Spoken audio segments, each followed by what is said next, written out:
Assalamualaikum warahmatullahi wabarakatuh. Untuk pertemuan satu ini saya lanjutkan lagi dengan video materi penjelasan untuk pertemuan satu, ya. Karena tadi sempat terputus, ya. Jadi saya buatkan saja videonya, ya. Kemudian mengenai tugas kelompok, ya. Tadi kan saya suruh satu kelompok itu 2 orang, ya.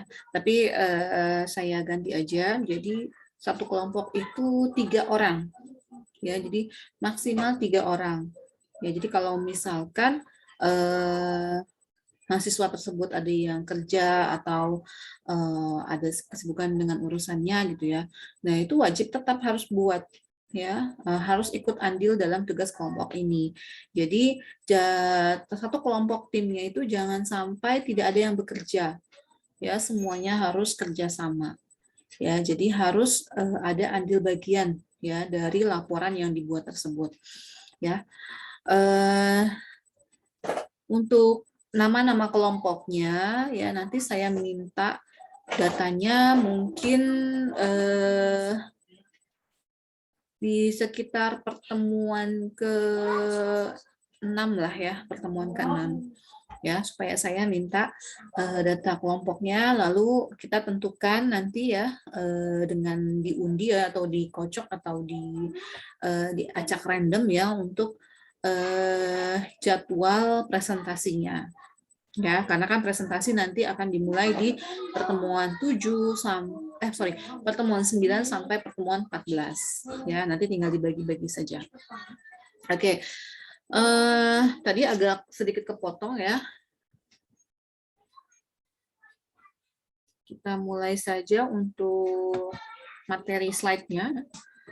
Tadi sudah sampai di pengertian metode penelitian, ya. Oke. Di sini sudah. Ini definisi penelitian. Nah, kemudian kita masuk ke tujuan penelitian, ya. Apa sih kita, kenapa sih harus membuat penelitian gitu? Kenapa harus melakukan penelitian?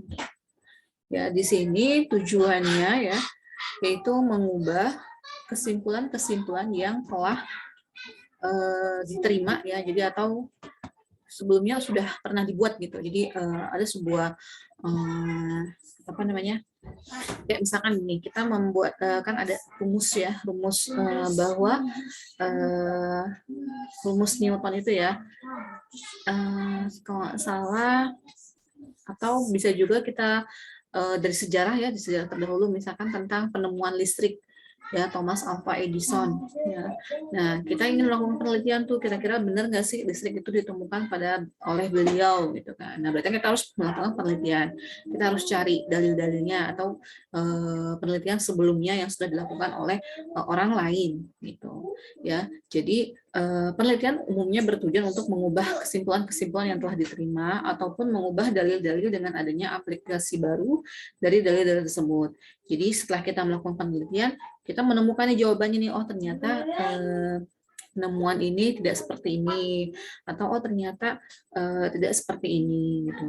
Atau contoh misalkan kayak teorinya si Darwin, ya, bahwa manusia itu berasal dari kera.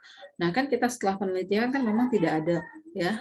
Justru dari Al-Qur'an kita teliti bahwa Nabi Adam lah yang pertama kali turun dan itu sudah menjadi manusia, bukan kera. Jadi kan harus melakukan penelitian, harus kita cari-cari referensinya, cari sejarah-sejarahnya, dalil-dalilnya. Dari situ barulah kita ubah kesimpulan tersebut, ya, ubah hasil penelitian yang sebelumnya dengan hasil penelitian kita yang terbaru, ya. Sedangkan menurut Yusuf tahun 2016, ya, tujuan penelitian menjawab pertanyaan atau masalah yang diselidiki dengan proses penelitian secara sistematis, ya, objektif dan logis. Nah, tetap, ya, secara sistematis berarti secara tersistem, ya, secara berurutan, ya, urutannya sesuai, ya, kemudian objektif, ya, sesuai dengan objek, ada objeknya, dan sesuai dengan logis, akal logika kita, ya, itu menurut Yusuf.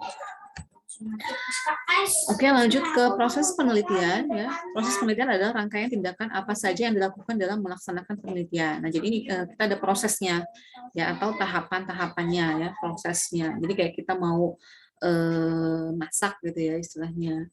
Prosesnya apa saja sih, gitu kan? Tahapannya apa saja. Nah, di sini menurut Michelson dalam Swarjana ya, dalam Swarjana ini tahun 2012, proses penelitian terdiri atas yang pertama adalah identifikasi pertanyaan penelitian. Nah, identifikasi di sini maksudnya kita akan melakukan identifikasi dulu. Misal mencari dulu ya, mencari apa sih yang permasalahannya gitu ya. Contoh misalkan kita ingin melakukan penelitian terhadap ini deh penyakit COVID lah ya, penyakit COVID. Nah, kita identifikasi dulu tuh ya yang terkena usianya berapa tahun, kemudian rentan orang yang terkena itu apakah punya penyakit atau ada penyakit bawaan atau penyakit keturunan gitu ya. Kemudian lebih banyak yang diderita oleh laki-laki atau perempuan, kemudian usianya dari berapa sampai berapa, kemudian banyak ya, apa sih namanya tuh penderitanya ya, yang diderita itu kira-kira sama nggak dengan penderita yang lain gitu. Jadi yang dirasakan oleh si penderita A, penderita B itu sama apa enggak. Nah, kita identifikasi tuh ya, kita buat rincian pertanyaan-pertanyaannya ya. Itu. Kemudian yang kedua, memilih pendekatan apa yang dipakai dalam melakukan penelitian. Nah, ini pendekatan ya, pendekatan kita dalam melakukan penelitian ini kita pakainya pendekatannya model yang apa ya. Nanti kita lihat ya pendekatannya ada apa saja. Kemudian memilih desain penelitian dan metode pengumpulan data yang cocok. Ya, desain penelitian ya dan metode pengumpulan data yang cocok. Nah, ini kita metode penelitiannya mau pakai yang mana?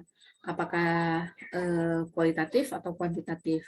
Kemudian metode pengumpulan datanya yang cocok, maksudnya apakah kita harus observasi langsung ya, datang ke rumah sakit, cek-cek semua pasien-pasien yang penderita COVID tersebut, atau kita melakukan wawancara ya, wawancara bisa ke penderitanya maupun bisa ke ahlinya atau dokternya gitu ya, atau bisa juga kita berdasarkan referensi atau studi pustaka dari penelitian sebelumnya. Kemudian yang keempat, analisis data menggunakan deskriptif atau inferensial statik. Nah, deskriptif ini berarti kan berdasarkan penjelasan-penjelasan sebelumnya ya, atau berdasarkan inferensial statik, perhitungan ya, cara perhitungan statik. Kemudian yang kelima, membuat laporan penelitian. Ya, ini menurut si Michelson ya dalam Swarjana tahun 2012 ya. Sedangkan kalau menurut Hauser ya dalam bukunya juga sama ya, ini sebenarnya sih jurnal ya, jurnal Swarjana ini tahun 2012, bahwa proses penelitian terdiri atas ya mendefinisikan masalah yang layak untuk diteliti, ya mendefinisikan masalah yang layak untuk diteliti. Lebih ke kita cari dulu nih masalahnya apa ya, misalkan tadi kan kita mau ngecek apakah penyakit COVID ini rentan penyakitnya itu berapa persen ya, berapa persen yang meninggal, yang tidak meninggal gitu. Nah, kita cari tuh ya, kemudian membedah kepustakaan yang terkait dengan apa yang diteliti ya.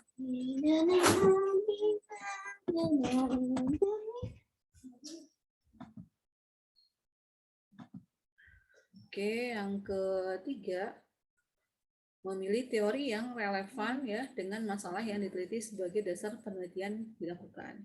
Nah, ini kita cari teori-teorinya yang relevan atau yang sesuai dengan masalah yang kita ambil. Ya.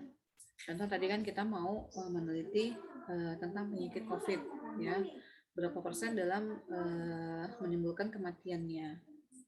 Kemudian nomor 4, mendesain penelitian yang akan dilakukan dengan mempertimbangkan rumusan masalah dan tujuan penelitian. Ya, jadi kita desain tujuan penelitiannya tuh mau ngapain ya, arahnya apa. Kemudian kita merumuskan masalah, kita cari masalahnya. Oh ternyata COVID ini menderita meninggalnya tuh berapa persen, yang sembuh berapa persen. Kemudian yang kelima, memilih strategi sampling ya, apakah random atau non random. Nah, sampling ini kan berarti kita harus mencari ya, kita harus melakukan sampel ya, mencari dengan melakukan melihat langsung gitu ya, secara random ataupun non random. Keenam, menentukan strategi pengukuran dan alat ukur yang digunakan. Ya, strategi pengukuran. Nah, kira-kira nanti kita mau menghitungnya dengan menggunakan apa? Apakah dengan aplikasi? Ya, kemudian ketujuh, mengumpulkan data. Ya, sudah ketemu tuh data-datanya. Ya, nanti dibuatkan variabel A, B, C atau variabel X, Y dan sebagainya. Lalu analisis data, ya kita analisis, kemudian ke-8 baru kita mengkomunikasikan hasil penelitiannya. Baru kita umumkan gitu hasil penelitiannya. Nah, ini proses penelitian ya, tadi 2 ya, menurut Hauser dan menurut si Michelson.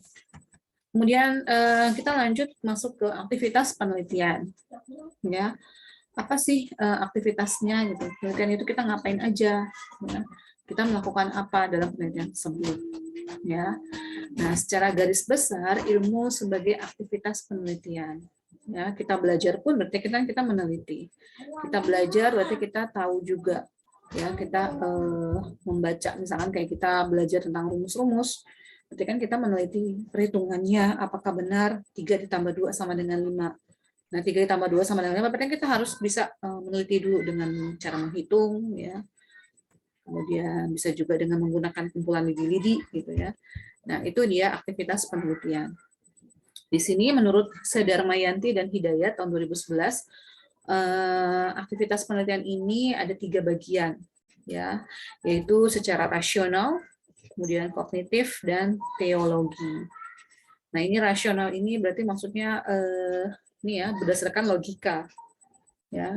Ini rasional, jadi berdasarkan akal kita, akal pikiran kita, masuk akal atau tidak, sesuai dengan logika kita atau tidak, benar nggak gitu, ya.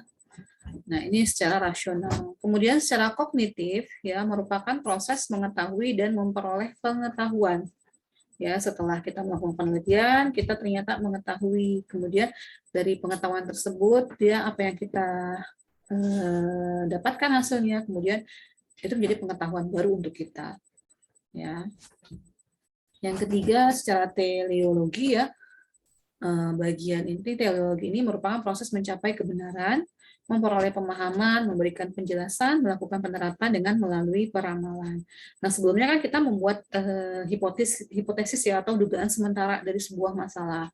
Nah, dengan adanya teologi ini berarti kita pecahkan apakah sesuai dengan hipotesis yang kita buat. Gitu. Ya, kayak cari contohnya kan gitu tadi ya, apakah penyakit COVID ini menyebabkan kematian? Kan berarti kita teliti, kita cari kebenarannya, kita sampling ke beberapa pasien, kemudian kita teliti ya berapa persen yang meninggal, berapa persen yang sembuh sehat dan segala macam. Kemudian berapa persen kira-kira untuk apa? Untuk isolasi mandirinya, gitu ya.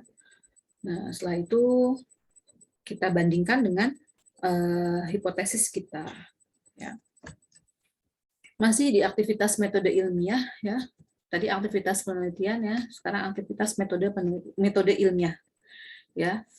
Nah, ini metode ilmiah menurut Sedarmayanti dan Hidayat ya adalah berbagai prosedur yang mewujudkan pola-pola dan tata langkah dalam pelaksanaan suatu penelitian ilmiah. Ya, berarti prosedur ya atau tahapan-tahapan yang mewujudkan pola-pola dan tata langkah dalam pelaksanaan suatu penelitian ilmiah. Kemudian metode ilmiah menurut Nazir tahun 2009 bisa dikatakan suatu pengerjaan terhadap kebenaran diatur oleh pertimbangan-pertimbangan logis. Ya. Nah, ini menurut Hidayat dan menurut Nazir tentang metode ilmiah. Nah, di sini ada tabel ya, yaitu ilmu sebagai aktivitas metode ilmiah. Ya, di sini ada pola prosedural, tata langkah, berbagai teknik dan aneka alat. Ya, berdasarkan pola prosedural dapat berupa ya ini ilmu ini bisa didapatkan ya dengan pengamatan, kemudian percobaan, ya pengukuran, survei, dedukasi, induksi, analisis dan lain sebagainya. Kemudian secara tata langkah, ya tata langkah dapat berupa ya langkahnya ya gitu ya. 1 penentuan masalah, 2 perumusan hipotesis, 3 pengumpulan data, 4 penurunan kesimpulan dan 5 pengujian hasil. Kemudian bagaimana dengan tekniknya? Tekniknya ini maksudnya kita caranya gimana sih gitu ya dengan tekniknya. Nah, yang pertama kita buatkan daftar pertanyaan. Ya, kedua wawancara, ketiga perhitungan, keempat pemanasan dan lainnya. Ya, lalu aneka alat. Alat ini yang kita pergunakan untuk melakukan pengukuran atau melakukan penelitian metode ilmiah. Ini ya. Yang pertama ada timbangan, meteran, praipan, komputer dan lainnya. Oke, ini metode ilmiah ya. Metode ilmiah ini kan berarti kita melakukan sesuatu percobaan gitu ya, percobaan secara sains gitu di sebuah laboratorium ya, bisa juga di sekolah, di kampus dan lain sebagainya. Kemudian aktivitas pengetahuan sistematis ya, secara sistematis berarti secara terstruktur, secara bertahap ya, sesuai dengan urutannya gitu ya. Nah, ilmu sebagai pengetahuan didasari oleh 3 teori kebenaran. Ini menurut Nur tahun 2016. Ya, yang pertama secara koherensi atau konsisten.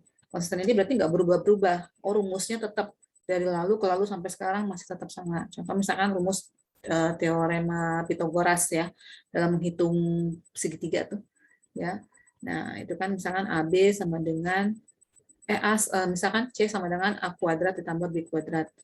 Itu kan sesuai, konsisten, tidak berubah. Gitu, ya. Kemudian yang kedua korespondensi. Ya, nah korespondensi ini maksudnya pernyataan sesuai dengan kenyataan. Ya. Kita ngomong tuh sesuai dengan fakta, sesuai dengan kenyataannya.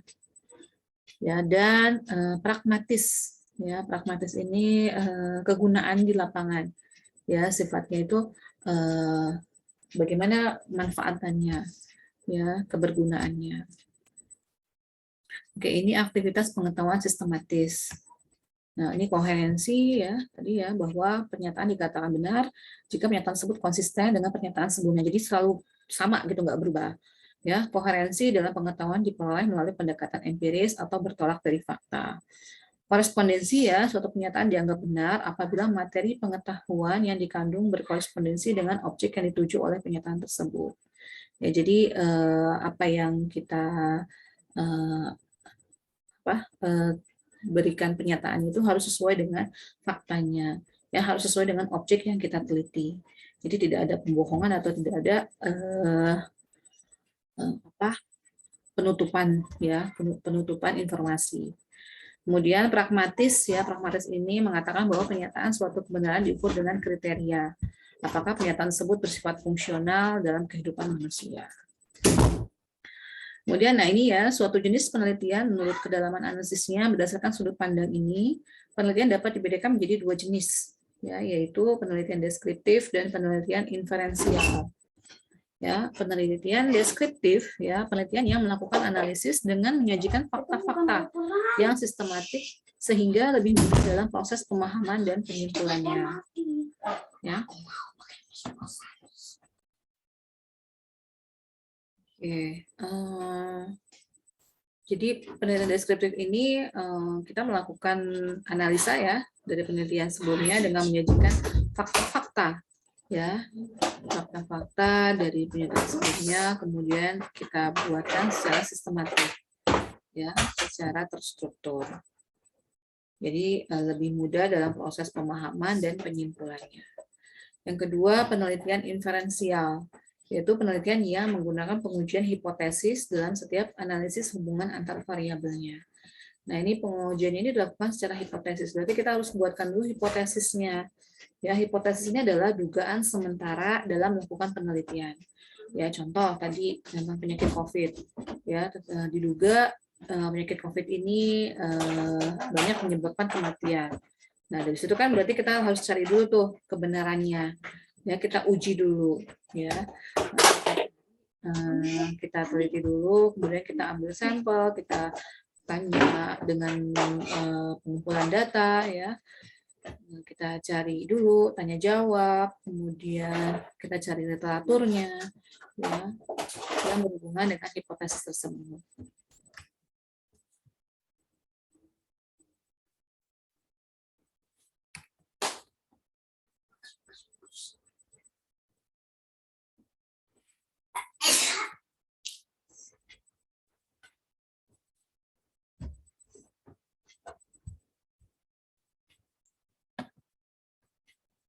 Oke, tunggu sebentar.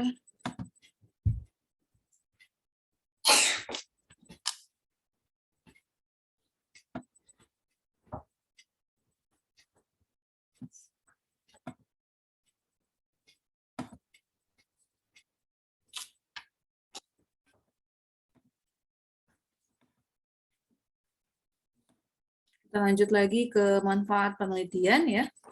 Nah, ini manfaat penelitian.